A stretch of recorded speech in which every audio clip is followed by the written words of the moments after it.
নবীজি যুদ্ধের ময়দানে যাবেন, মজলিসে সমস্ত লোক বসা। নবী বললেন, এদিকে কে আছে যুদ্ধের জন্য দান করবা? সাইড থেকে উসমান দাঁড়িয়ে গেছে।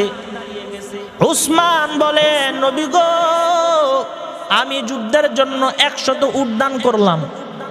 সুবহানাল্লাহ বলেন। আবার নবী ইশারা করে বলে, এদিক থেকে যুদ্ধের জন্য কে দান করবে? হযরত উসমান ওদিক থেকে এদিকে আয়েশা বলে, আমি আরো 100 উট দান করলাম। কত হলো? আবার বলে, মাঝখান থেকে যুদ্ধের জন্য কে দান করবা?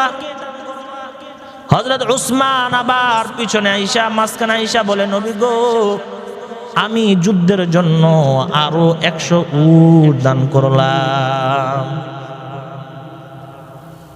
আর আমাদের মসজিদে একটা ঘড়ি প্রয়োজন, 10,000 টাকা লাগবে।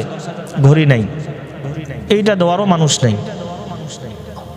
এইটা দেওয়ারও মানুষ খুঁজে পায় না। জায়গা কিনে মডেল মসজিদের পাশে জায়গা আছে নাকি আরো কারো বিক্রি করবে, ওইখানে আসে কোটি টাকা দিয়ে জায়গা নেই।